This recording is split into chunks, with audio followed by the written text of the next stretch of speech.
When you have a big castle, you can say, look at my big castle. And that's, as a champagne brand, it's your story. I don't have this castle in Champagne. I don't have this century-long story. My story is one of love and emotion, which was my father and my great-grandfather.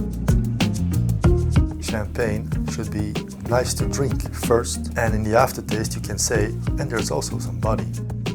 The first sip and the second sip have to have this continuous, refreshing goal. So Victor and Charles is very simple.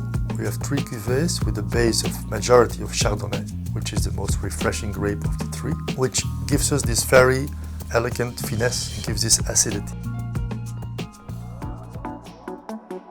At a few hours drive from Paris, there is this region called Champagne. It's a unique region because of its history of making one product, which is a bottle of champagne. This bottle can exist only with circumstances that are a combination of the best soil, good climate, good know-how, that makes the Champagne region unique. I love to be with people and I love to sell bottles. So that was my main passion, and it still is.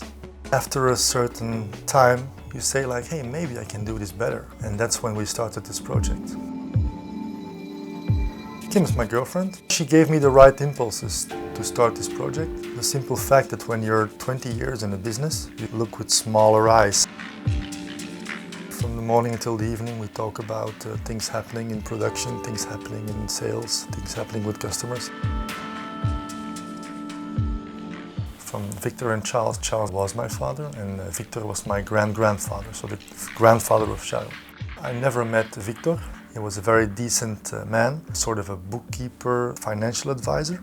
Beside the fact that he's a very serious man, he could disappear for 3-4 days. At the end of his life, everybody knew he went into a bar, he went to have a fun time. So he just left and crashed for a few days. Now it's kind of normal to crash and to do stupid things. At that time it was quite special. But Charles, his passion he had, my father, was going to fancy restaurants. He was also a sort of a financial advisor, but he was specialized for companies that go broke. He did all the paperwork for those people. He worked every day. He was always very strict, but on Friday afternoon, he dropped everything and he opened a bottle of champagne. And still now, on Fridays afternoon, I don't work. At the last years of his life, then sometimes he could have weak moments.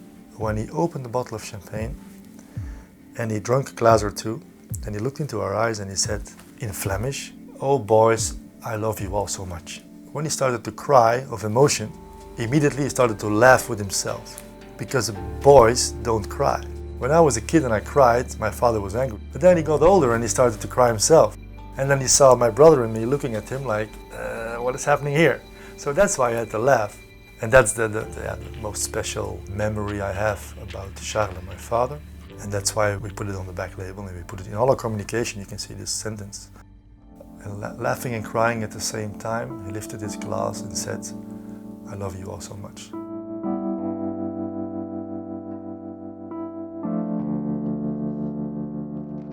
I like this idea of having the capacity as a human being, of being able to change your life.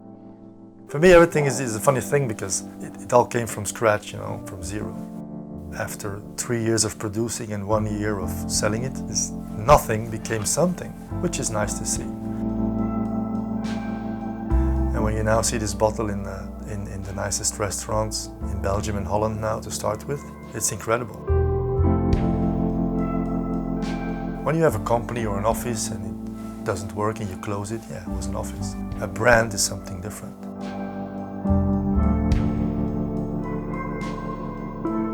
That was the most stressy part of it. I didn't want it to fail. If this project fails, then you fail, because it's really your own kid, it's your baby.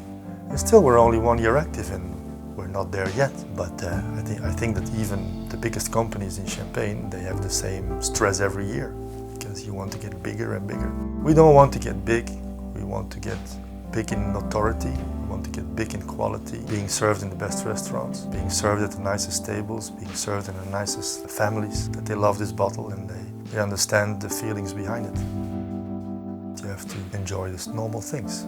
So what is rewarding is that when my oldest daughter called me today and said, Hey Papa, can you send me the picture of the rosé because I want to show to my friend here and the bottler? Yeah. That's when you are rewarded, when you realize that the people around you are proud of what you do.